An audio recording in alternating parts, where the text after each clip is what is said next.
वो दिन मैंने सुभान के साथ हवेली का जायजा लेते हुए गुजारा।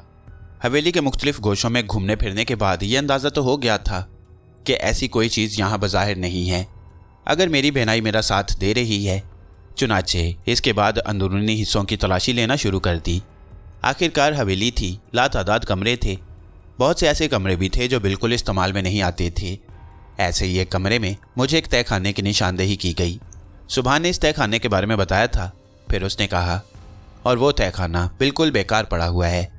मेरा ख्याल है बरसों से कोई वहाँ नहीं गया। चिमगादड़ों और चूहों ने बसेरा कर रखा है। दिखाओगे? मर्जी है, उसने कहा। तय खाना बिल्कुल तारीक था। चुनाचे हमें लालटेन लेकर नीचे उतरना पड़ा और सुभान का कहना बिल्कुल दुरुस्त साबित हुआ। बड़ी पुरस्कार जगह थी और खासी लंबाई चौड़ाई में फैली हुई। वहाँ सचमुच चमगादड़ों का बसेरा था और चूहे कलाबाजियाँ करते फिर रहे थे। अजीबोगरीब सरसराहटें चारों तरफ गूंज रही थीं। रोशनी में चमगादड़ों ने उड़ना शुरू कर दिया, लेकिन सुभान ने इसके लिए अपने पास एक अंडा रखा था जिससे वो चमगादड़ों को मार मार कर भगा रहा था। और यहाँ पहुँचने के बाद अचानक ही मेरे ज़हन दिल में खुशी और मुसर्रत का तूफान उमड़ आया। जो सुरमा मुझे अता किया गया था और जिसके ज़रिए ये जाहिर कर दिया गया था कि मुझे बिल्कुल ही खाली हाथ नहीं छोड़ा गया, वो मेरे काम आ रहा था। मैंने एक गोशे में चमकते हुए सोने के ढेर देखे जो ज़मीन की गहराई में तकरीबन 5 फुट दबे हुए थे। ये सोने के कदीम सिक्के और जेवरात थे जिनमें हीरों की चमक भी शामिल थी। वो बहुत बड़ी तादाद में नहीं थे, लेकिन फिर भी इस दौर में कम से कम 80-90 लाख की मालियत के होंगे, या मुमकिन है इससे भी कुछ ज़्यादा, लेकिन हतमी तौर पर इनकी मालियत का कोई अंदाज़ा नहीं लगा सका। सुभान के चेहरे पर इस्तेज़ाइया तासुरात थे, जैसे वो खजानों के तस्वुर का मजाक उड़ा रहा हो। मैंने अच्छी तरह इस खजाने का जायजा लिया और उसके बाद सुभान से कहने लगा, फ़र्ज़ करो सुभान, इस तहखाने में तुम्हें वाकई कोई ऐसा खजाना मिल जाए जिसकी मालियत 1 करोड़ या उससे कुछ ज़्यादा हो, तो तुम क्या करोगे? कपड़े फाड़ूंगा, कह लगाऊंगा, हाथ में पत्थर लूंगा और एक एक को पत्थर मारता फिरूंगा। सुभान ने मस्खरेपन से कहा, क्यों यार, कमाल करते हो। इतनी बड़ी दौलत का तस्वुर ही इंसान को पागल कर देने के लिए काफ़ी नहीं होता क्या? नहीं, खैर अब ऐसा भी नहीं है। इंसान के अंदर कम से कम इतनी कुव्वत बर्दाश्त तो होनी चाहिए। दौलत तो आनी जानी शय है। दौलत का सही इस्तेमाल ही असल में अहमियत का हामिल है। प्यारे भाई, किस चक्कर में पड़े हुए हो? अपना रंगोत्री जिंदाबाद। वहाँ हम जो कुछ कर रहे हैं, क्या वो हमारे लिए काफ़ी नहीं है? यह खजाना मिल जाएगा तो एक और मुसीबत खड़ी हो जाएगी। दिन का चैन और रात की नींदें हराम हो जाएंगी। वहाँ टीन के शेड में किस मज़े की ज़िंदगी गुजरती है। क्या खजाने के हसूल के बाद दोस्तों का वो साथ हासिल रहेगा? तुम खुद सोचो क्या क्या मज़े के लोग हैं। खैर, इसमें तो कोई शक नहीं है, लेकिन फिर भी ज़िंदगी के लिए ना जाने क्या क्या कुछ दरकार होता है। इंसान की ख्वाहिश यही होती है कि वो आला तरीन ज़िंदगी बसर करे। ऐसी ख्वाहिश जिसका कोई मफहूम ना हो बेवकूफ़ी होती है। मैं जानता हूँ कि ख़जाना मेरी तकदीर में नहीं है और मुझे नहीं मिलेगा, फिर माँ की तरह उसकी हसरत क्यों करूँ? नहीं, मैं ये देख रहा हूँ कि फ़र्ज़ करो अगर मिल जाए तो क्या क्या करोगे? आधा तुम्हें दे दूंगा। सोच लो, सच कह रहा हूँ, आधा दे दूंगा तुम्हें। नहीं सुभान, वो तो तुम्हारी मलकियत है। यार अब चलो यहाँ से, बेचारी चमगादड़ों को बहुत परेशान कर रखा है तुमने। सुभान, खजाना यहाँ मौजूद है, मैंने सर्द लहजे में कहा और सुभान चुंधियाई हुई आंखों से मुझे देखने लगा। फिर बोला, प्यारे भाई चल रहे हो या मैं तुम्हें घसीट कर यहाँ से ले चलूँ? सुभान, खजाना यहाँ मौजूद है, मैंने उसे तलाश कर लिया है। तो फिर यूं करो, अपना हिस्सा निकाल लो और यहाँ से निकल चलो। क्या बेकार बेतुका मजाक कर रहे हो? खजाना है और हमें उसे यहाँ से निकालना भी है। मैं माँ जी को इसके बारे में बताऊंगा, मैंने कहा और सुभान संजीदगी से मेरा चेहरा देखने लगा। फिर आहिस्ता से बोला, ना जाने क्यों मुझे तुम्हारे लहजे से कुछ संजीदगी की बू आ रही है। हाँ, मैं मजाक नहीं कर रहा। क्या मतलब है आखिर? मैंने कहा ना सुभान, खजाना यहाँ मौजूद है, मैं तुमसे मजाक नहीं कर रहा। कहाँ है? मुझे तो नजर नहीं आ रहा। मैं बता सकता हूँ, तो बताओ। माँ जी को भी राजदार बनाना पड़ेगा, बाकी बहनों और भाइयों को रहने दो, लेकिन हमें तैयारियां करने के बाद ही यहाँ से खजाना निकालना है। तुम्हें खुदा का वास्ता अकिल, अब तो मैं भी परेशान होने लगा हूँ तुम्हारी संजीदगी से। देखो ये जगह है, यहाँ मैं निशान लगाए दे रहा हूँ, हमें यहीं खुदाई करना होगी। मरवा दिया यार, इतना संजीदा मजाक कर रहे हो कि मेरी समझ से बाहर है। आओ चलो यहाँ से, मैंने कहा और सुभान मेरे साथ चल पड़ा। लेकिन वो अब भी कुछ खोया खोया सा था। वापस आने के बाद वो मेरे सामने खामोश बैठा रहा, फिर हंस पड़ा। मैं उसकी सूरत देखने लगा। क्यों यार, इंसान किस कदर लालची है, लालच में आकर अहमक बन जाता है पूरा। मैं गुस्सीली निगाहों से उसे देखने लगा। क्या कहना चाहते हो? नहीं कुछ नहीं, प्लीज़ बुरा ना मानो, यकीन करो मैं एक लम्हे के लिए खो सा गया था। मतलब बस मैंने खुद को एक बड़े खजाने का मालिक समझ लिया और मेरा दिल चाहने लगा कि अब ये सोचूं कि उस खजाने का मसरफ क्या होगा। और दिल चाह रहा है कि बेशुमार हवाई किले बना डालूं। ये करना है, वो करना है, ऐसा करूंगा, वैसा करूंगा, यूं करूंगा। बल्कि एक लम्हे के लिए तो ये सोचने लगा था कि क्यों ना मैं रेलवे का महकमा खरीद लूं। सुभान के अल्फाज पर मुझे गुस्सा भी आया और हंसी भी आने लगी। वो भी कह लगाने लगा। मैंने कहा अब ऐसा करो, जाकर सो जाओ, ख्वाम का मुझे गुस्सा मत दिलाओ। लेकिन मैं तो ये सोच रहा हूं कि तुमने वाकई बड़ा संजीदा मजाक किया है और ये बात ही समझ में नहीं आ सकी। प्यारे भाई, जमीन को देखकर तुमने खजाना भी तलाश कर लिया और मुझे देखो, मैं अहमकों की तरह मुसलसल तुम्हारे पीछे लगा हुआ हूँ। वही तो कह रहा था कि इंसान कैसी मोहूम आंसुओं का सहारा तलाश करता है। मेरा ख्याल है कि हर एक के दिल में किसी न किसी खजाने के हसूल की ख्वाहिश होगी। हाँ, लेकिन खजानों की इकसाम मुख्तलिफ होती हैं, मैंने कहा। शायद, उसने कहा और फिर हंस पड़ा। देखो सुभान, अब मुझे बोर ना करो। ओके यार, ओके। वैसे एक बात बताऊं, तुमने जिस संजीदगी से ये सब कुछ कहा है, मेरी खोपड़ी भी घूम कर रह गई है। बस यही कह सकता हूं कि आज की रात तुम्हारे नाम वो अपनी जगह से उठा और फिर सोने चला गया। मैं फीकी सी मुस्कुराहट के साथ उसे देखता रहा। दिल में मैंने कहा कि सुभान, मैं तो बहुत से लोगों को ऐसे खजाने दिला चुका हूँ, मुख्तलिफ अंदाज में, मुख्तलिफ सूरतों में। ठीक है, तुम इस चीज़ को मजाक समझते हो, लेकिन वक्त तुम्हें इस बात का यकीन दिला देगा कि यह सब कुछ मजाक नहीं है। फिर ना जाने कैसी कैसी यादों के दरमियान नींद आ गई। दूसरी सुबह माँ जी ने नाश्ता तैयार किया। सुभान चूंकि बहुत मुख्तसर वक्त के लिए वापस आता था, इसलिए माँ जी सबके साथ ही नाश्ता किया करती थी। अलबत्ता सुभान की जवान बहनें थोड़ी सी झिझक का शिकार थीं और वह हमारे साथ नहीं होती थीं। सुभान का छोटा भाई पढ़ने चला गया। वो सुबह सुबह नाश्ता करके तालीम हासिल करने चला जाता था। बाकायदा स्कूल में दाखिल हुआ था और सुभान अपने तजुर्बे के बावजूद उसे तालीम दिलवा रहा था। माँ जी ने नाश्ता हमारे सामने लगाया और खुद भी नाश्ता करने बैठ गईं। अचानक सुभान पर हंसी का दौरा पड़ा और माँ जी चौंक कर उसे देखने लगी। क्या हुआ सुभान, क्यों हंस रहे हो? ऐसे ही अम्मा, सुभान ने कहा और फिर हंस पड़ा। अरे अरे, क्या हो गया है लड़के? अब की अम्मा जी गुस्से में बोली। अम्मा, ये जो आपके नए साहबजादे हैं ना, मेरा मतलब है यही आकिल रफीक साहिब। हाँ हाँ, फिर? अम्मा, ये बड़े पहुंचे हुए बुजुर्ग हैं। क्या मतलब? माँ जी ने मुस्कुराते हुए कहा और मैं भी मुस्कुरा दिया। अम्मा जी, ये मुसलसल मेरा मजाक उड़ा रहा है। क्यों भाई, क्या बात है सुभान? अम्मा जी, इन्होंने वो खजाना तलाश कर लिया है जो हमारे अब्बा हुजूर ने हमारे लिए यहाँ दफन किया था। क्या मतलब? माँ ने भी ताज्जुब से कहा। खजाना तलाश कर लिया इन्होंने और कह रही हैं कि जब चाहो निकाल लो। माँ जी हंसने लगी। चलो छोड़ो, मेरे पास तो बहुत बड़ा खजाना मौजूद है मेरा जवान बेटा। अल्लाह ताला मेरे इस खजाने को कायम दायम रखे। बाकी सब कुछ तो सानवी चीज़ें हैं, कुछ नहीं करना मुझे इस खजाने का। अम्मा जी, यह हकीकत है कि खजाना मेरे इल्म में आ चुका है। मैंने कहा। क्या? हाँ अम्मा जी। क्या कह रहे हो? मैंने तलाश कर लिया है अम्मा जी। कहाँ? इसी हवेली में, क्योंकि इसे यहीं दफन किया गया था। माँ जी के चेहरे पर अजीब से आसार फैल गए। मैंने कहा, और अम्मा जी, मैं आपके साथ बिल्कुल मजाक नहीं कर सकता, जबकि ये बेवकूफ़ शख्स मुसलसल मेरी बातों को मजाक समझता रहा है। मगर बेटे। हाँ अम्मा जी, मैं चाहता हूँ कि एहतियात से उस खजाने को निकाल लिया जाए। मगर सुनो तो सही, आखिर कैसे? मैं आपका मेहमान हूँ, इसका दोस्त हूँ, लेकिन इन सारी बातों के बावजूद मैं ये बात ज़रूर कहूँगा कि आप मेरे लिए माही का दर्जा रखती हैं। अगर मेरी वजह से आप लोगों को एक बेहतर मुस्तकबिल हासिल हो जाए तो मैं समझता हूँ कि मेरे लिए इससे ज़्यादा खुशी की बात और कोई नहीं है। वो तो ठीक है बेटे, लेकिन खजाना तुमने कहाँ तलाश कर लिया? अम्मा जी, वो यहाँ एक तय खाने के गोशे में दफन है और तकरीबन 5 फुट की गहराई में दबा हुआ है। सुभान ने फिर कहका लगाया और बोला, और अम्मा जी, इन्होंने सिर्फ लालटेन की रोशनी में 5 फुट की गहराई में दबा हुआ खजाना तलाश कर लिया। हाँ, मैंने तलाश कर लिया है। मैंने संजीदगी से कहा। प्यारे भाई, चाहते क्या हो? ये चाहता हूँ कि कुदाल बेलचा फराहम करो और मेरे साथ उस तय खाने में चलो। कोई दिलचस्प मजाक करना चाहते हो या बदन को ज़रा मसरूफ़ करना चाहते हो? बिला वजह की बातें कर रहे हो। मैं तुम्हारी हर बात को मानने के लिए तैयार हूँ। एक छोटी सी बात मेरी भी मान लो। कोई हर्ज है? बिल्कुल नहीं। तुम कहो तो हवेली के बीचों बीच सेन में कुआं खोद डालूं। हमें कौन सा ड्यूटी ज्वाइन करनी है, वापस जाकर कितने ही दिन लग जाएं, पानी निकाल कर दिखा दूंगा तुम्हें, सुभान ने कहा। चलो फिर तैयार हो जाओ, मगर कुदाल और बेलचा वो तुम्हें हासिल करना पड़ेगा। किराए पर ले आऊँगा यार, बहुत मिलते हैं। तो फिर ले आओ। चलो, पहला काम यही करो। अम्मा, आप ही कुछ समझाएं इसे। मेरी समझ में कुछ आ ही नहीं रहा जो मैं कुछ समझाऊं, अम्मा बोली। अम्मा जी, आप यकीन करें, ना जाने क्यों मेरा दिल कहता है कि जो कुछ मैं कह रहा हूँ वो सच है। तुमने मेरे हाथ पांव फैला दिए, किसी को बताइएगा नहीं।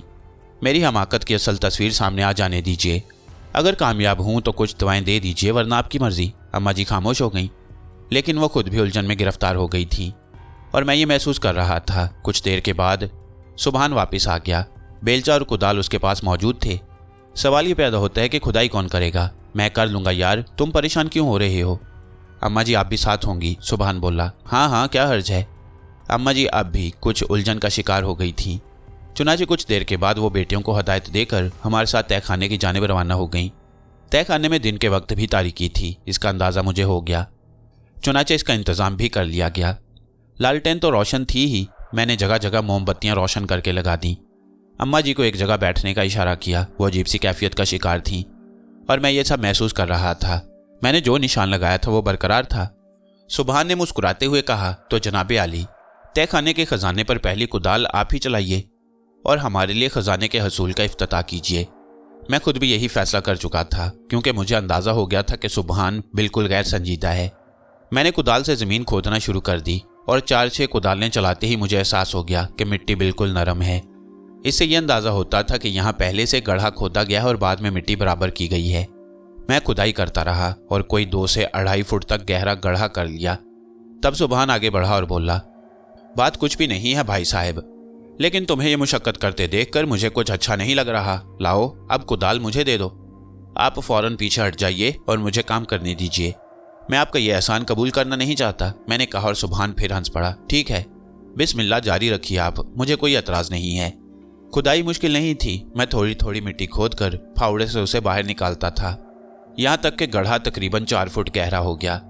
मेरी आंखें बखूबी उस खजाने के आनी संदूक को देख रही थीं, जो अब सिर्फ 1 फुट की गहराई में बाकी रह गया था और फिर 1 फुट खोदना मेरे लिए कोई मुश्किल काम नहीं रहा। मैंने मिट्टी निकाली। अब मुझे अंदाज़ा तो था ही, जबकि सुबहान वगैरह के फरिश्तों को भी उम्मीद नहीं थी। चुनाचे इस बार मिट्टी निकालने के बाद मैंने बेलचा संभाल लिया और संदूक के किनारे खाली करने लगा। कुदाल को अब मैंने एक जानिब रख दिया, यहाँ तक कि संदूक के चारों सिमत के किनारे मैंने खाली कर लिए और इसके बाद उसके कुंडे को पकड़कर जोर लगाने लगा। सुबहान को शायद ये एहसास हो गया था कि मैं औंधे मुंह लेट कर कोई खास अमल कर रहा हूँ। उसने फिर हंसते हुए कहा, जनाबे आली, क्या आप खजाना झांक रही हैं? माँ जी ज़रा आप अपना दुपट्टा दीजिए। लो, खैरियत क्या बात है? माँ जी ने कहा और अपना दुपट्टा उतार कर मेरे पास आ गई। क्या ज़रूरत पेश आ गई इसकी? संदूक वजनी है, ऊपर खींचने में ज़रा दिक्कत होगी।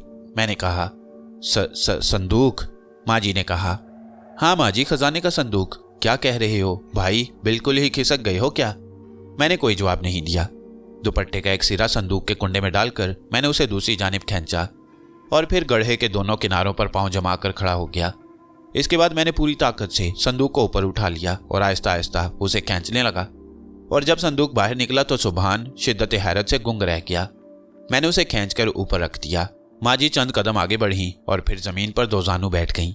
मैंने संदूक उनके सामने रख दिया और उस पर से मिट्टी झाड़ने लगा। माँ जी के दुपट्टे को झाड़कर मैंने उनके हवाले कर दिया। संदूक की मिट्टी साफ करके मैंने उसके ढकने को खोलने की कोशिश की। जदीद तर्ज का संदूक था और उस पर ताला लगा हुआ था। मैंने ताले की चाबी तलाश करने की कोशिश की, लेकिन चंद लम्हों में अंदाज़ा हो गया कि वो नंबरों से खुलने वाला ताला है। कुछ लम्हे सोचते रहने के बाद मैंने बेलचा उठाया और उसके सिरे को संदूक के ढकने में फंसाकर जगह करने लगा। थोड़ी सी ठोक पीट के बाद मैंने संदूक के ढकने को बेलचे की गिरफ्त में फंसाकर ऊपर कर दिया और ढकना एक तेज़ आवाज़ के साथ खुल गया। फिर उसमें से जो रोशनी चमकी उसने उन दोनों के हवास बिल्कुल ही छीन लिए। मैंने ढकना खोलकर अम्मा जी से कहा, अम्मा जी आपका संदूक। लेकिन वो दोनों गुंग थे, उनके मुंह से आवाज़ें नहीं निकल रही थीं और मुझे ये खदशा हुआ कि कहीं लोगों को इस तरह कोई नुकसान ना पहुंच जाए। चुनाचे मैंने फ़ौरन ही कुदाल उठाई और इसके बाद खौफनाक लहजे में बोला, ओ मिस्टर सुबहान, मेरे और आपके दरमियान वो तमाम रिश्ते ख़त्म हो गए जो शुरू हुए थे। यह ख़जाना चीज़ ही ऐसी है मिस्टर सुबहान कि हर इंसान इसके हसूल का ख्वाहा होता है। आप लोगों के लिए यह गड्ढा काफ़ी होगा। मेरा ख्याल है आप दोनों को इसमें बआसानी दफन कर सकता हूँ। और ख़जाना, मैंने एक खौफनाक कहका लगाया और बोला, ख़जाना मेरी मलकियत है, सिर्फ मेरी मलकियत, और अब तुम लोग मरने के लिए तैयार हो जाओ। मैंने अपना लहजा इस कदर खूंखार बना लिया कि उन दोनों को एकदम होश आ गया। दोनों ही चौंक कर सहमी हुई निगाहों से मुझे देखने लगे। सुबहान 2 कदम पीछे हटा और बोला, आकिल आकिल।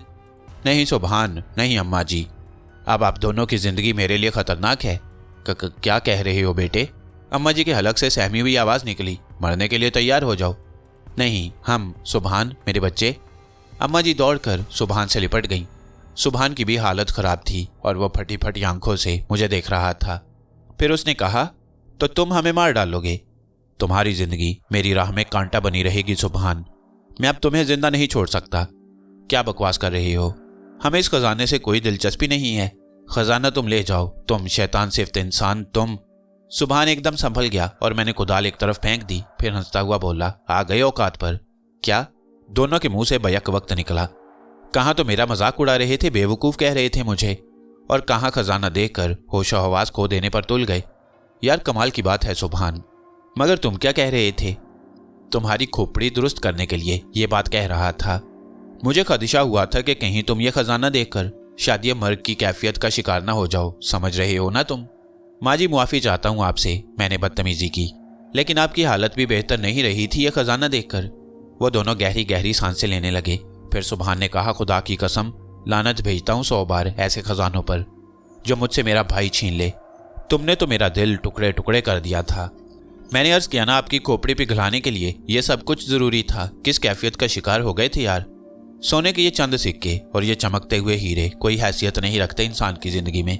इंसान को अगर किसी की मोहब्बत मिल जाए तो ये चीजें बेवकूफ़ हो जाती हैं सुभान।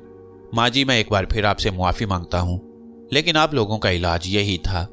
माँ जी ने गहरी गहरी सांसें लेकर दोनों हाथों से आंखें बंद कर लीं और बोली, खुदा तुम्हें जिंदगी की हर खुशी नसीब करे। तुमने वाकई एक अजीब सी ज़रब लगाई थी हम पर।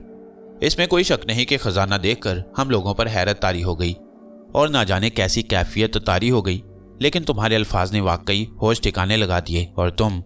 सुभान मुस्कुराती निगाहों से मुझे देख रहा था। फिर उसने कहा, यार अंदाजे की इतनी बड़ी गलती का मैंने कभी तसव्वुर भी नहीं किया था। तुम वाकई अगर खजाने के हसूल के लिए हम दोनों की जिंदगी के दुश्मन बन जाते तो तुम यकीन करो मौत का इतना दुख ना होता जितना तुम्हारे मुनहरिफ हो जाने का। मैंने आगे बढ़कर सुभान को गले से लगाया और बोला, मुझे खुशी है सुभान कि एक सुनहरे मुस्तकबिल का आगाज करने में मैंने तुम्हारी मुआवनत की। मेरे दोस्त, मेरे भाई, अब ये सब तुम्हारी मलकियत है। मुझे इसमें से कुछ नहीं चाहिए, लेकिन सुनो, यहीं बैठकर इसके बारे में बाकी तस्वीरें भी होने चाहिए। हाँ, अब तो खोपड़ी ऐसे ठिकाने पर आई है कि शायद जिंदगी भर खराब ना हो। माँ जी के बदन में हल्की हल्की कपकपाहट थी। उन्होंने कहा, बेटा ये तो बहुत बड़ा खजाना है, पता नहीं कितनी मालियत का होगा। बड़ी आला चीजें हैं, इन्हें तो संभालना भी मुश्किल हो जाएगा। देखिए माँ जी, इक़दार बहुत अच्छी चीज होती हैं, लेकिन जो कुछ हो जाता है उस हुए को अरसा बीत जाता है तो फिर हम उसे वापस नहीं कर सकते। अब आपको पूरी हिम्मत और मेहनत के साथ इस खजाने को पोशीदा भी रखना है और इस्तेमाल भी करना है। खर्च करने का अंदाज का फैसला करना आपका काम है। मेरा जो काम था वो मैंने कर डाला। लेकिन ये तो बताओ आकिल, तुम्हें ये कैसे इल्म हो गया कि वो यहाँ मौजूद है? अब ये फजूल बातों पर उतर आया, इन बातों से कुछ नहीं हासिल। मगर अम्मा जी आप देखिए ना, 5-6 फुट की गहराई है ये, और इन्होंने ये खजाना देख लिया और सही जगह खुदाई भी कर डाली। मैंने कहा ना, बस रहने दे इन तमाम बातों को। बातें रहने देने की तो नहीं है माँ जी, इस वक्त ये बातें करने का मौका नहीं है। आप ये बताइए कि इसे कहाँ महफूज करेंगी? यार एक बात बताओ, क्या ये इसी जगह मुनासिब नहीं रहेगा? हम सिर्फ इतना करते हैं कि 5 फुट की बजाय इसे 3 फुट की गहराई में कर देते हैं। आ गई अकल? मैंने मुस्कुरा कर कहा। हाँ शायद आ गई। सुभान भी मुस्कुरा कर बोला, तो फिर ज़रा ये काम भी लगे हाथों कर डालें। जो हुक्म बड़े भाई। फिर हम दोनों इस काम में मसरूफ़ हो गए। माँ जी भी मौजूद थीं। फिर हम इस काम से फारिग हो गए। मेरी इस हरकत ने इन दोनों को संभाल दिया। काम से फरागत के बाद मैंने कहा, अब इसे बर्दाश्त करना आपका काम है। अगर आपने ज़रा भी गलती की तो ना सिर्फ इससे हाथ धोने पड़ेंगे बल्कि आप लोग मुश्किलात का शिकार भी हो जाएंगे। मुझे अंदाज़ा है, सुभान बोला। एक बात सुनो, मैंने कहा। क्या? इस तहखाने तक आगे के रास्ते को भी महफूज करना होगा ताकि हर कोई यहाँ ना आ सके। हमारे यहाँ आता भी कौन है? माँ जी मैं बच्चों के बारे में कह रहा हूँ। बच्चे मासूम होते हैं, कोई भी इधर नहीं आता। ठीक है, फिर भी इस हिस्से को लॉक किए देते हैं ताकि हम तीनों के सिवा और कोई यहाँ ना आए। ठीक है, जैसे मुनासिब समझो, माँ जी ने गहरी सांस लेकर कहा। इसके बाद हम बाहर निकल आए। दोनों लड़कियां घर के कामों में मसरूफ़ थीं। सुभान का छोटा भाई स्कूल गया हुआ था। हम एक कमरे में आ बैठे। मैंने मुस्कुराकर उन्हें देखा। दोनों खुद को संभालने में मसरूफ़ थे। ये मेरा तजुर्बा था कि ये मनहूस पीली धात, ये चमकदार पत्थर इंसान से सुकून छीन लेते हैं। ऐसी ही बदबख्त शय है ये दौलत, हो तो मुश्किल, ना हो तो मुश्किल। सारा दिन ही अजीब गुजरा। मैंने दोनों को खोया खोया देखा और मैं दिल ही दिल में मुस्कुराता रहा। रात को सुभान ने कहा, वो आकिल, माँ जी बुला रही हैं। कहाँ हैं? अपने कमरे में। चलो, मैंने कहा और हम उनके पास पहुंच गए। फिर उनके सामने बैठ गया। आकिल, एक बात कहना चाहती हूँ। जी माँ जी। आकिल, मुझे तुम्हारे बारे में सब कुछ मालूम है। अपने बारे में भी तुम्हें बता चुकी हूँ। जी माँ जी, ये भी मालूम है तुम्हें कि हमारे रिश्तेदार ही हमारे दुश्मन हैं। वो हमें कभी खुशहाल देखना पसंद नहीं करेंगे। रिश्ते अब यही रह गए हैं माँ जी, मैंने दुख भरे लहजे में कहा। तुम अब हमारे साथ ही रहोगे, कभी हमसे दूर होने की बात ना करना। मैंने कोई जवाब नहीं दिया। चंद लम्हे खामोश रहने के बाद माँ जी ने कहा, मुस्तकबिल में और भी फैसले होंगे, वो तो तुम दोनों भाई मिलकर करोगे, लेकिन एक फैसला ऐसा है जो मैं कर रही हूँ और तुम्हें इस पर एतराज़ का हक हासिल नहीं होगा। ज़रूर माँ जी, ये कोई कहने की बात है। मैंने फैसला किया है कि इस खजाने का आधा हिस्सा तुम्हारा होगा। ये बात मैंने सुभान से कही तो वो खुशी से इसके लिए तैयार हो गया। जी माँ जी, मैंने कहा, बस सिर्फ यही एक फैसला मैंने किया है, आप बाकी गुफ्तगू करो। माँ जी बोली, क्यों सुभान, माँ जी के फैसले के बारे में पूछ रहे हो? चलो वही बता दो, मुझे इस पर एतराज़ है। सुभान बोला और माँ जी चौंक पड़ी। उन्होंने हैरत से सुभान को देखते हुए कहा, मगर पहले तो वो तो मैंने आपका दिल रखने के लिए कह दिया था। तो फिर? माँ जी का चेहरा सुर्ख हो गया। मैं अपना फैसला सुनाना चाहता हूँ। क्या? माँ जी गुस्सीले लहजे में बोली, आकिल साहब की उम्र क्या होगी? क्या मतलब? आपके ख्याल में अम्मा ये मुझसे बड़े हैं या छोटे? सुभान बोला, बड़ा हूँ तुमसे, काफ़ी बड़ा हूँ। आप अपने अल्फाज पर कायम रहेंगे। हाँ, मैं तुमसे बड़ा हूँ। हमारे कल्चर में बड़े भाई का क्या मुकाम होता है? क्या बकवास कर रहे हो सुभान? मैंने कहा जाता है बड़ा भाई बाप की जगह होता है। हाँ होता है, माँ जी ने कहा। तब माँ जी, आप हम दोनों भाइयों के दरमियान यह सुनहरी धात क्यों ला रही हैं? खजाना आकिल भाई का है और हम बहन भाई इनके छोटे बहन भाई हैं। वो जो कुछ करेंगे मुझे मंजूर है। जीता रह सुभान, तूने मुझे तो मार दिया था। माँ जी की आंखों में खुशी के आंसू निकल आए, लेकिन उन आंसुओं ने मुझे परेशान कर दिया। क्या मैं इनके दरमियान जिंदगी गुजार सकता हूँ? इसका भला क्या सवाल था? ये बात यूं खत्म हो गई, अब आगे के फैसले होंगे। माँ जी ने जो कुछ कहा है वो एक हकीकत है। इसके लिए मेरी दरख्वास्त है सुभान। क्या तुम्हारे अहले खानदान को ये बात मालूम है कि तुम कहाँ मुलाजमत करते हो? सिर्फ इतना मालूम है कि यहाँ नहीं, और कोई अहम बात नहीं। हमारे खराब हालात की बिना पर वो हमसे कोई राब्ता नहीं रखते। गुड, ये अच्छी बात है। अब दूसरा सवाल। हाँ कहो। तुम ये हवेली बेचना पसंद करोगे? नहीं, इस बार माँ जी बोली। छोड़ना पसंद करेंगी माँ जी? मैंने सवाल किया और माँ जी सोच में डूब गई। फिर बोली, वो मजबूरी है, यानी छोड़ सकती हैं। अगर इसकी ज़रूरत है तो तब ठीक है माँ जी। एक नई जिंदगी का आगाज़ होगा। जो लोग आपको ठुकरा चुके हैं आप उन्हें ठुकरा दें। कुछ खास लोगों से रुखसती मुलाकात करके आप उन्हें यह बता दें कि आप सुभान के साथ वहाँ जा रहे हैं जहाँ सुभान नौकरी करता है। अब आप उसके साथ ही रहेंगी और सुभान तुम अपनी पसंद की जगह मुंतखब कर लो। अब ये वसाइल तुम्हारे पास हैं। एक नई जिंदगी का आगाज़ करो और असल जगह किसी को ना बताओ। सुभान हैरत से मुझे देख रहा था। फिर उसने माँ जी से कहा, आपने देखा माँ? क्या? माँ जी बोली, क्या चीज़ तलाश की है मैंने? अब तो मुझे शुबा होने लगा है। कैसा शुबा है? माँ जी ने कहा, आखिर ज़मीन की गहराइयों में खजाना कैसे देख लिया गया? और फिर दिमाग है कि क़यामत? क्या तजवीज़ सोची है? मेरा तो ख्याल है कि यह कोई नेक रूह है जो इंसानी शक्ल में हमारे दरमियान आ गई है। बना रहे हो?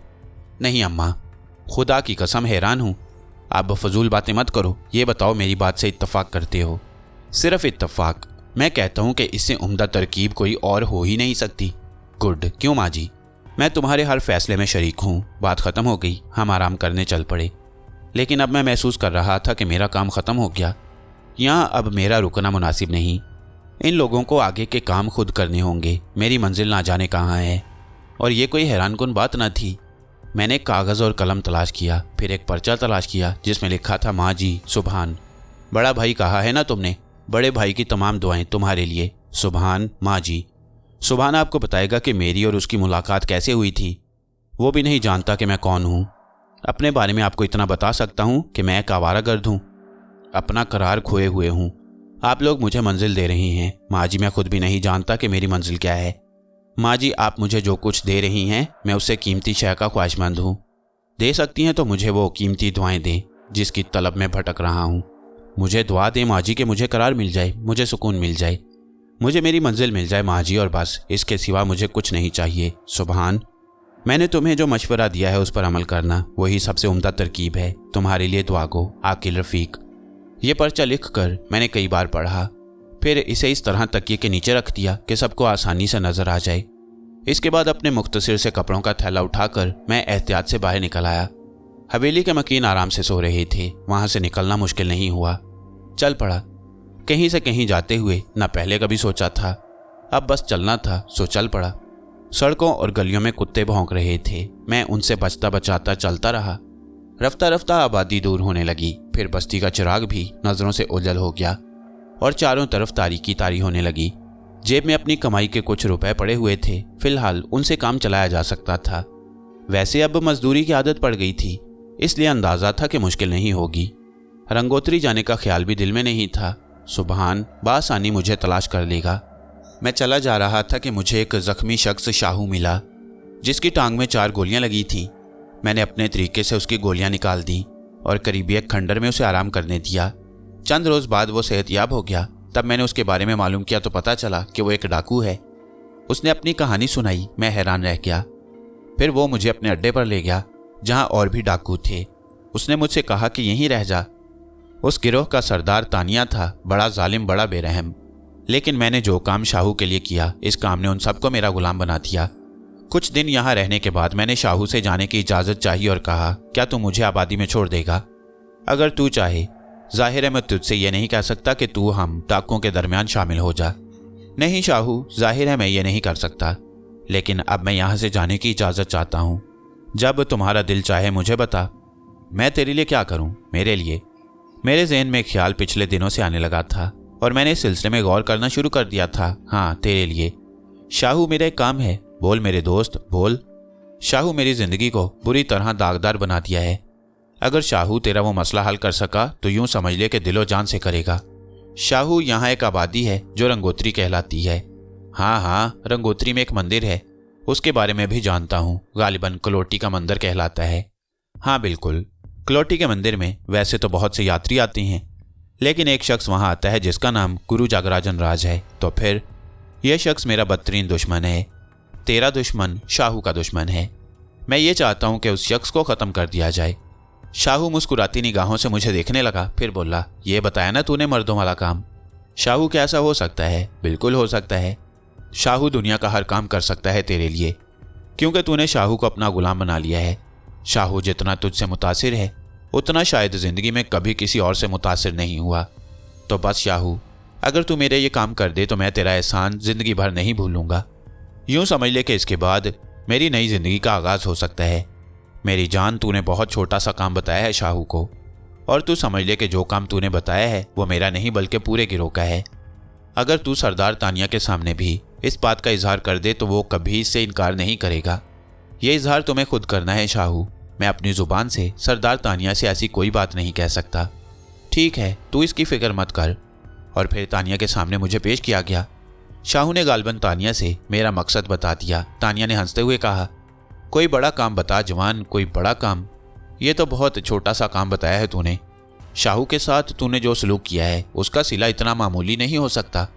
बाज़ काम ऐसे होते हैं तानिया, जो इंसान की पूरी ज़िंदगी पर मुहित होते हैं और वो इन्हें करने के बारे में सोचता है लेकिन सारे अंजाम नहीं दे पाता।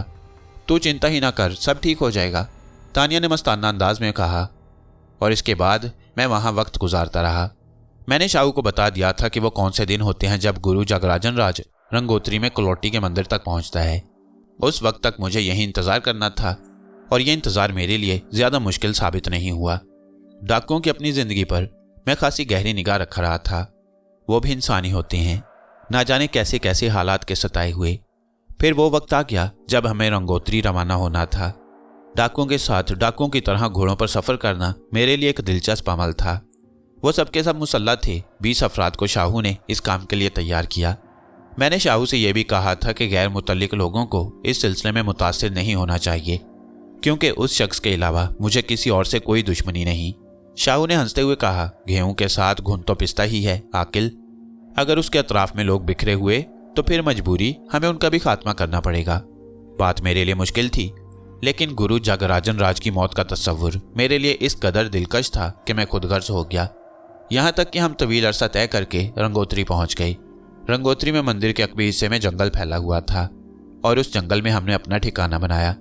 मैंने शाहू से कहा कि हम दोनों खामोशी के साथ निकलेंगे और पहले जायजा लेंगे कि जागराजन राज यहाँ पहुँच गया है या नहीं पहुँचा। सो ऐसा ही हुआ।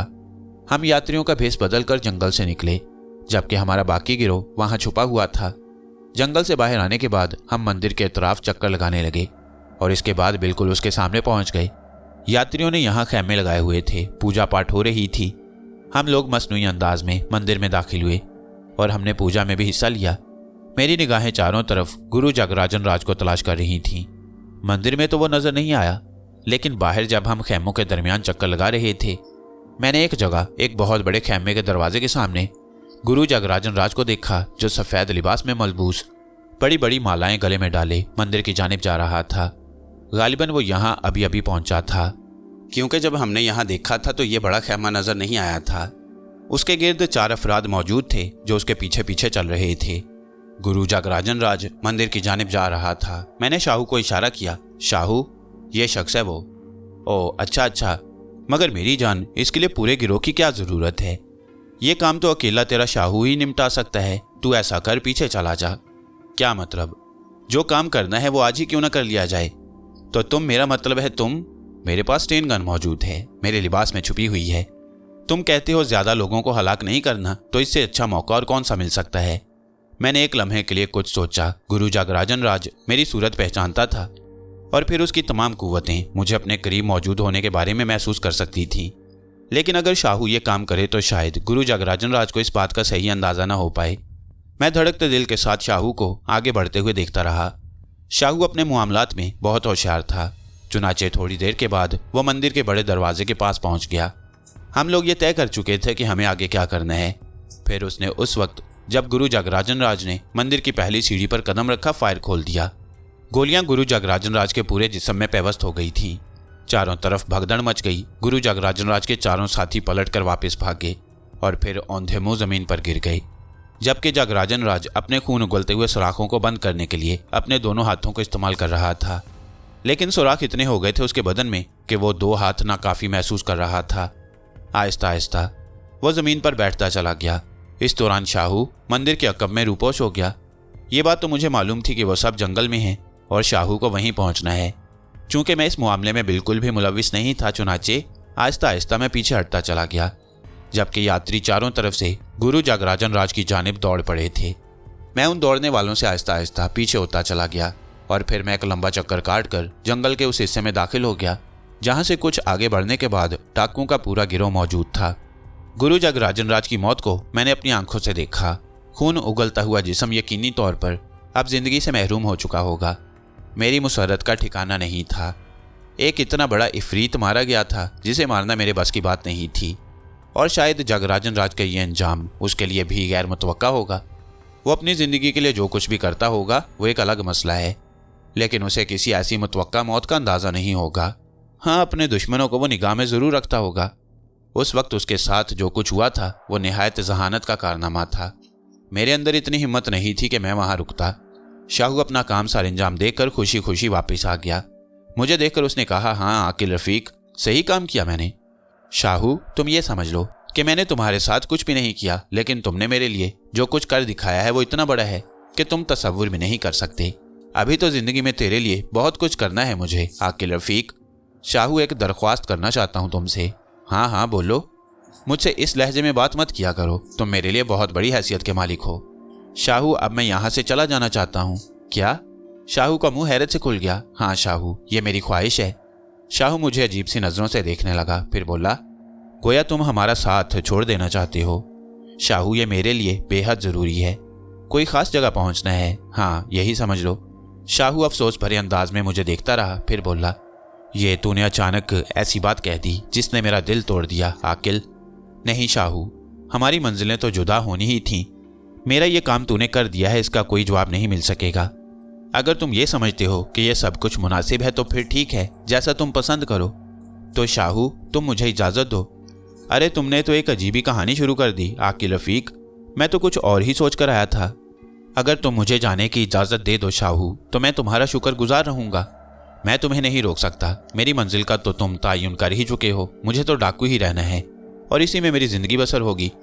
लेकिन मैं वाकई तुम्हें अपने साथ मुश्किलात में गिरफ्तार नहीं करना चाहता। अगर तुम यहीं से जाने के ख्वाहिशमंद हो तो हाँ शाहू, मैं यही चाहता हूँ। फिर शाहू ने मुझे बहुत कुछ दिया। मैंने शदीद इनकार किया था और उससे मैंने इतना लेकर रख लिया कि आगे से सफ़र में मेरे काम आए। मैं तो बेमंजिल था, मेरा तो कोई रास्ता ही नहीं था। बस जाना था और उसके बाद ये देखना था कि ज़िंदगी का बकिया सफ़र कैसे तय हो सकता है। मुझे यहाँ से कहीं दूर निकल जाना चाहिए। गुरु जगराजन राज की मौत की तस्दीक तो हो ही चुकी थी। वो जमीन पर तड़प रहा था और लोग उसके इर्द गिर्द जमा हो गए थे। शाहू बासानी निकल आया था। वो जानता था कि उसे अपनी जिंदगी बचाकर कैसे वहां से निकलना है। यह भी एक अजीब कहानी थी। रेल में सफर करते हुए मैं ये सोच रहा था कि अब जिंदगी में ऐसा कौन सा इनकलाब लाया जाए जो मेरे लिए निहायत कारआमद रहे। लेकिन ऐसे फैसले इतनी आसानी से नहीं होते। इनके लिए तो खून थूकना पड़ता है। पहले कोई ऐसी मुनासिब जगह तलाश कर लूं जहां रुककर ये सोचूं कि मैं हूं क्या या अब क्या रह गया हूं। ये तमाम बातें जहन को अजीब अंदाज से मुतासिर कर रही थी और मैं ट्रेन में सफ़र करता चला जा रहा था। जैसा कि मैं कह चुका हूं कि मंजिल का कोई तयन नहीं था। बस ट्रेन में बैठ गया, टिकट चेक कराया तो उससे टिकट बनवा लिया, क्योंकि शाहू की दी हुई अच्छी खासी रकम उस वक्त मेरे पास मौजूद थी। फिर ट्रेन अपनी आखिरी मंजिल तक पहुंच गई। मैं वहां उतरकर उस बड़े से शहर का जायज़ा लेने लगा। मैंने सोचा कि पहले अपने लिए रहने का इंतज़ाम कर लिया जाए। रकम का जायज़ा लिया तो कम अज़ कम इतनी ज़रूर थी कि चंद रोज़ बड़े पुरऐश गुजर सकते थे। उन दिनों कुछ ऐसी जहनी थकन सवार हो गई थी कि मैं चाहता था कि किसी उम्दा सी जगह ही क़याम करूं। चुनाचे इसके लिए मैंने एक होटल का इंतखाब किया और उसमें दाखिल होने के बाद कमरा हासिल कर लिया। होटल बहुत उम्दा और साफ़ सुथरा था। कमरा भी वसी और अरीज़ था। लेकिन मेरे पास ना कोई सामान था और ना ही ऐसी शख्सियत जिससे किसी पर असर डाल सकूं। एक बेनाम से मुसाफिर की हैसियत से होटल के उस कमरे में मुकीम हो गया। लेकिन सबसे पहले अब अपने मुस्तकबिल के बारे में सोचना था। गुरु जगराजन राज अगर ख़त्म हो गया है तो फिर मुझे कोई ऐसा ही कदम उठाना चाहिए जो मेरे लिए बाइसे सुकून हो। और ये ठोस कदम क्या होना चाहिए? होटल में पहला दिन तो मैंने इंतहाई सुकून से गुजारा, लेकिन इसके बाद यह एहसास दिल में करवटें लेने लगा क्या मुझे करना क्या चाहिए। दिल पर उदासी तारी थी। अपने आप को इस कदर तन्हा महसूस कर रहा था कि वक्त काटना मुश्किल हो रहा था। ये सारी बातें अपनी जगह। जगराजन राज की मौत का सही तौर पर अंदाज़ा तो नहीं हो सका था, लेकिन अपनी आंखों से उसके बदन को खून उगलते हुए देखा था और यह अंदाज़ा हो गया था कि शायद वो जिंदा न बच सके। बहरहाल अब उसके बारे में सोचना भी मेरा मकसद था। जिंदगी को जिस पहलू से भी देखता तारीखी नजर आती। कोई रोशनी मेरी जिंदगी में नहीं थी। अहले खानदान के पास वापस जाने का तस्वुर भी दिल में नागवार गुजरता। खुद परस्त और खुदगर्ज लोगों के दरमियान जिंदगी कभी खुशगवार नहीं गुजर सकती। इससे तो बेहतर यही है कि दूसरों की जिंदगी में दाखिल होते रहा जाए और अपना रास्ता देखा जाए। वक्त गुजरता रहा। होटल की तफरीहात में भी हिस्सा ले रहा था, लेकिन वही तन्हाई, उसी तन्हाई का एहसास। और फिर गालिबन इस होटल में मेरे क़याम की चौथी रात थी। अपने बिस्तर पर लेटा सोने की कोशिश कर रहा था कि अचानक एक आवाज़, एक आहट ने चौंका दिया। कमरे का दरवाज़ा अंदर से बंद था। मैंने मध्यम रोशनी में दरवाजे की जानिब देखा। दरवाज़ा बंद नजर आया। फिर ये आहट कहाँ से उभरी? हो सकता है बराबर वाले कमरे से कोई आवाज़ आई हो, लेकिन फिर यूं महसूस हुआ जैसे कोई मेरे कमरे में बेपांव चल रहा है। मैं वहशतज़दा होकर उठ गया, इधर उधर देखा और एहसास हुआ कि यह सिर्फ मेरा वहम है। कुछ लम्हे बिस्तर पर पांव लटकाए बैठा रहा और फिर दोबारा लेट गया। तब मुझे एक मध्यम सी आवाज़ आई, आकिल रफ़ीक।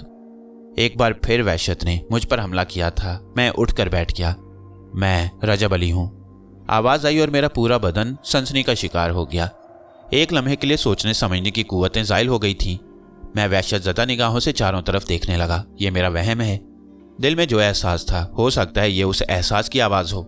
लेकिन फिर फौरन ही वो आवाज़ दोबारा सुनाई दी, नहीं आकिल, मैं रजब अली ही हूँ। रजब अली, कहाँ हो तुम? कहाँ हो मेरे दोस्त? सामने आओ। मैंने दबी दबी आवाज़ में कहा। जोश व मुसरत से मेरा रुआं रुआं सरशार हो गया। नहीं आकिल रफ़ीक, मैं सामने नहीं आ सकता। जो कुछ मैं बताऊंगा वो तुम्हारी समझ में नहीं आएगा। हम लोगों का अपना भी एक तर्ज ज़िंदगी होता है। हमारे मसाइल होते हैं। हम मुश्किलात का शिकार भी होते हैं। सूरत हाल तुम्हारे इल्म में है। मुझे बोतल में बंद करके एक गंदे जौहड़ में फेंक दिया गया। उससे निकलना उस वक्त तक मेरे लिए मुमकिन नहीं था जब तक कि कोई मुझे वहाँ से ना निकाले या फिर कोई ऐसा वाक़या ना हो जो मेरे लिए आज़ादी का बायस बन जाए। सुनो आकिल रफ़ीक, मैं तुम्हारे सामने नहीं आ सकता। तुम्हें मालूम नहीं कि मुझे कैसी कैसी मुश्किलात से वास्ता पड़ा है। मैं हर मुमकिन कोशिश करता रहा, लेकिन वो गलाजत ऐसी जगह थी जहाँ कोई भी जी होश नहीं पहुँच सकता। पहुँच भी जाता तो उसे क्या पड़ी थी कि उस जौहर की गंदगी में दाखिल होता और मुझे वहाँ से निकालने की कोशिश करता। मैं खुद ही अपने तौर पर जिद्दोजहद में मसरूफ़ था। जगराजन राज ने मुझे कैद करके वहाँ फेंका था। या तो उसकी तिलिस्मी कुव्वतों का खात्मा होना चाहिए था या फिर वो मर जाता तो मुझे आज़ादी हासिल हो सकती थी, लेकिन वो भी नामुमकिन आज़ादी। सो फिर यूं हुआ आकिल रफ़ीक के अचानक ही मैं जौहर की सतह पर उभर आया और इसके बाद मैंने अपनी तमाम तर पाकीज़गी को रुखसत करके जौहर के किनारे की जानिब रुख कर दिया।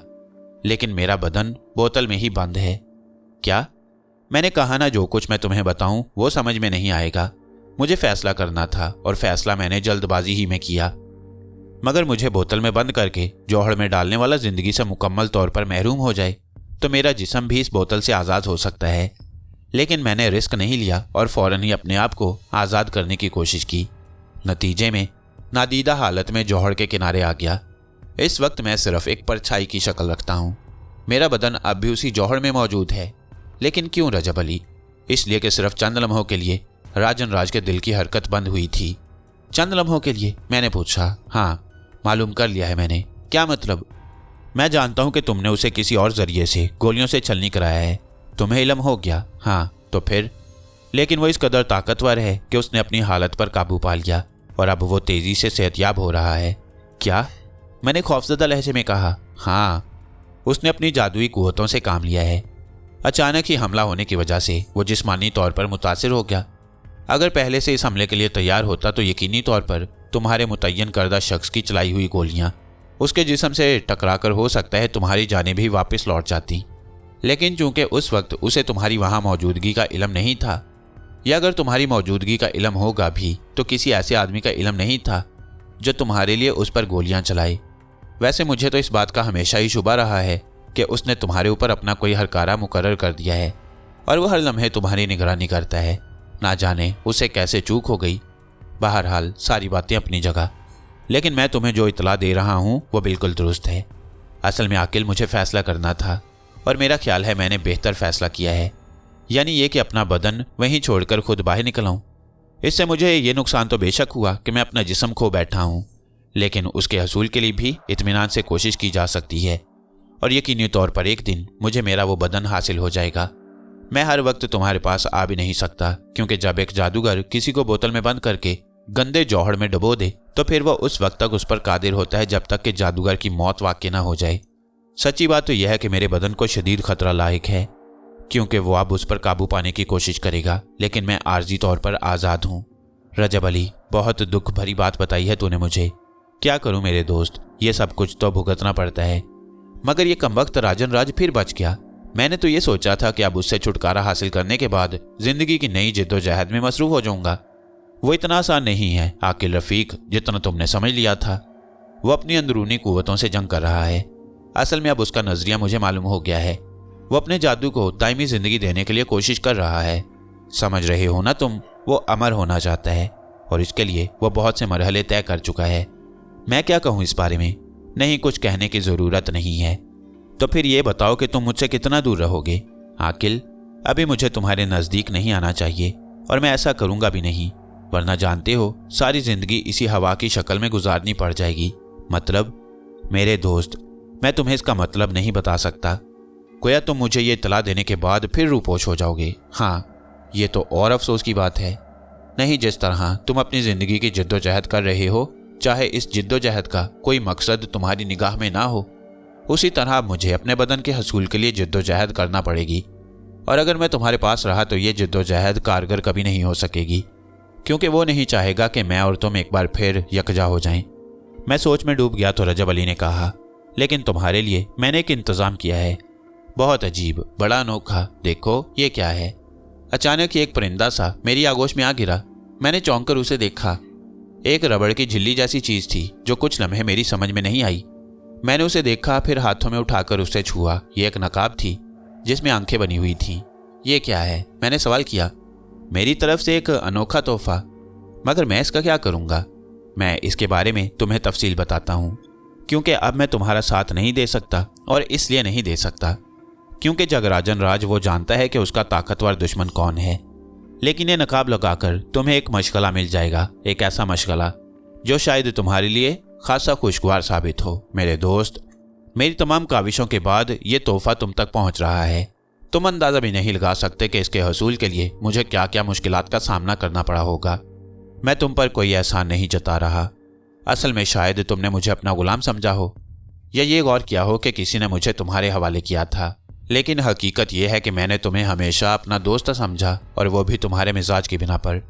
क्या ये अल्फाज कहने की ज़रूरत बाकी है रजब अली? बिल्कुल नहीं है।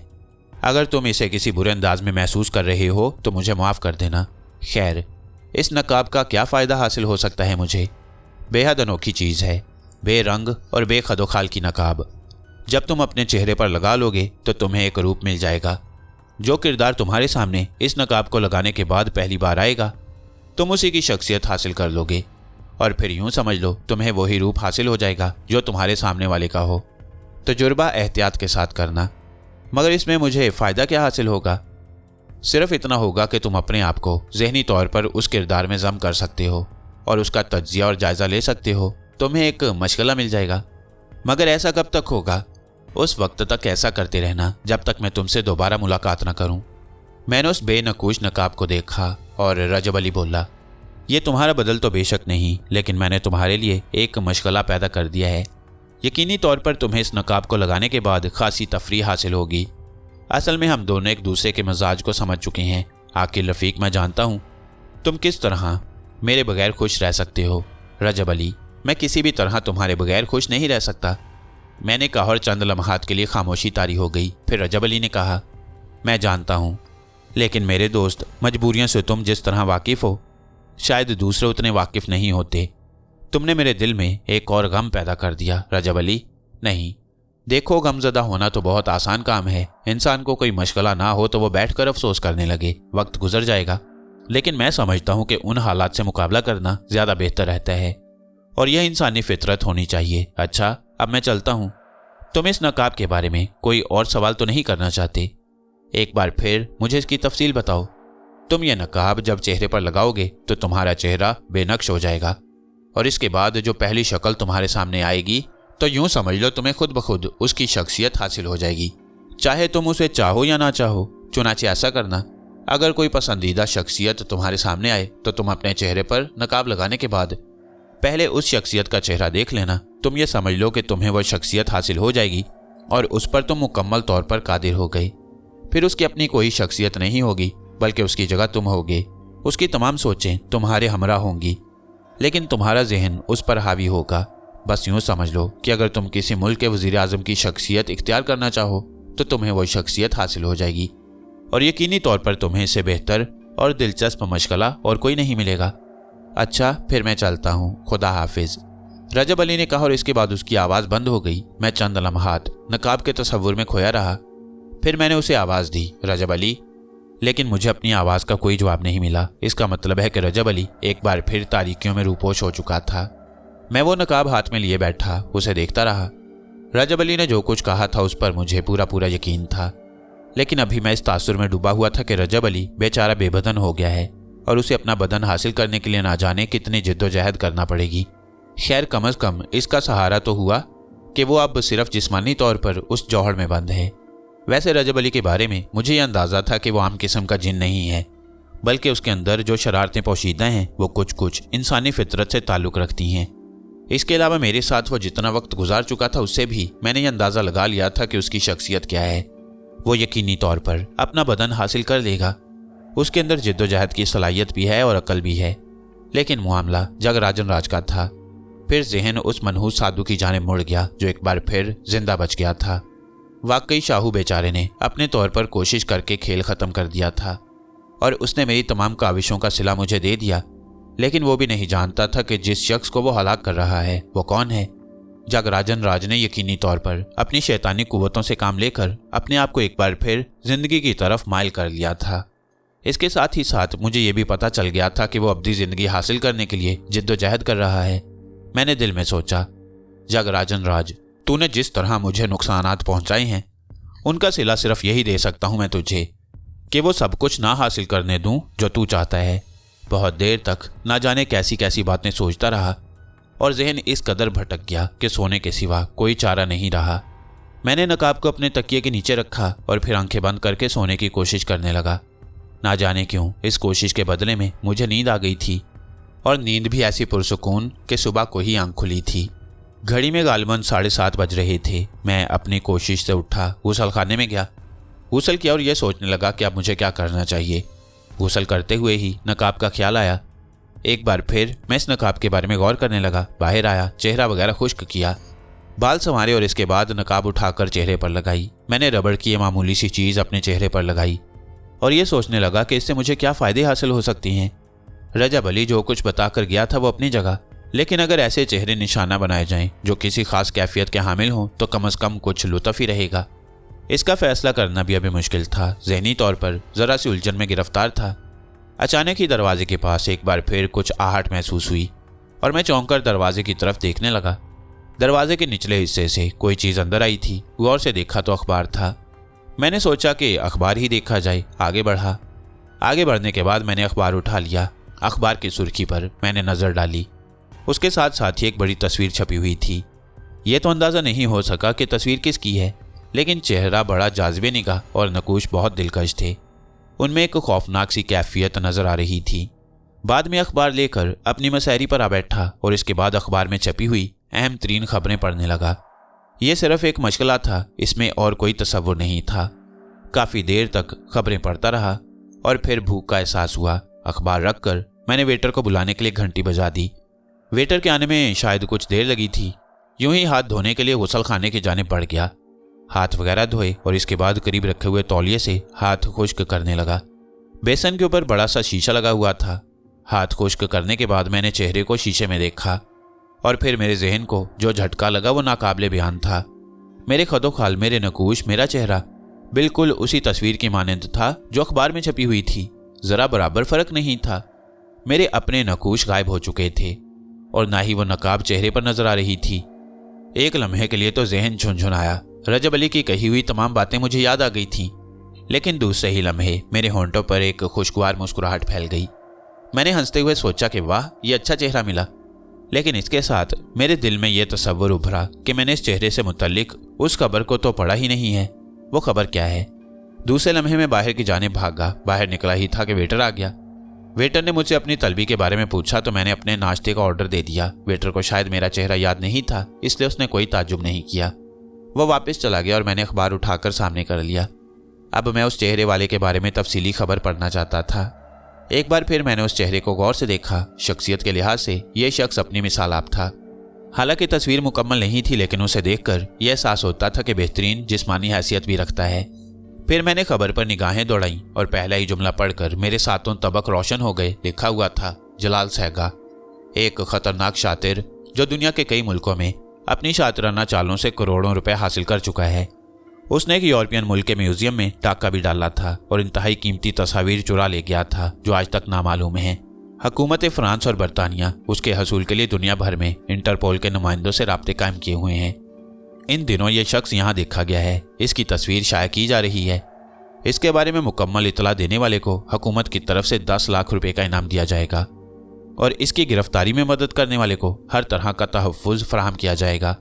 अवाम को इतला दी जाती है कि इस शख्स के बारे में तफसीली मालूमात फराहम करके खुद को 10 लाख रुपए के इनाम का हकदार बनाए। मैं चंद लम्हे चकराता रहा और फिर मेरे हलक से बेख्तियार कहकहा निकल पड़ा। मैंने दिल में सोचा कि अब ये कसूर रजब अली का नहीं बल्कि मेरी तकदीर का है कि मुझे पहला चेहरा जो हासिल हुआ वो एक शानदार शख्सियत का था। ये बात भी तय थी कि अगर मैं अपने चेहरे से ये नकाब उतार देता तो ये चेहरा भी ख़त्म हो जाता और ये शख्सियत भी।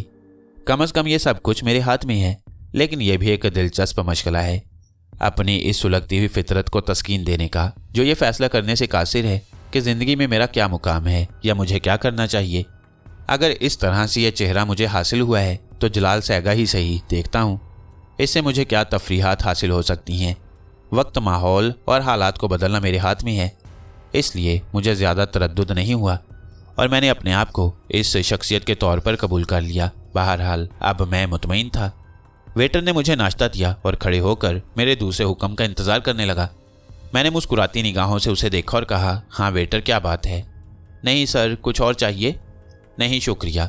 वेटर खामोशी से गर्दन हिलाकर वापसी के लिए मुड़ गया। मैं असल में ये देख रहा था कि वेटर को मेरे चेहरे पर शक होता है कि नहीं, लेकिन वो बेचारा सीधा साधा होटल का मुलाजिम था, सुबह उठकर अखबार पढ़ने वाला नहीं, इसलिए उसे मेरे चेहरे से कोई शनासाई नहीं हुई। नाश्ता करते हुए मैंने सोचा कि वेटर से कहूं कि वेटर, क्या तुम 10 लाख रुपए हासिल करने के ख्वाहिशमंद हो? तुम एक गरीब आदमी हो, मैं तुम्हारी मदद करना चाहता हूं। अगर तुम 10 लाख रुपए हासिल करने की हिम्मत रखते हो तो यहाँ से निकलकर बाहर से दरवाज़ा लॉक करो और फ़ौरन पुलिस को जाकर इतला दो कि अखबार में मौजूद तस्वीर का मालिक तुम्हारे होटल में मुकीम है, उसे गिरफ्तार कर लो।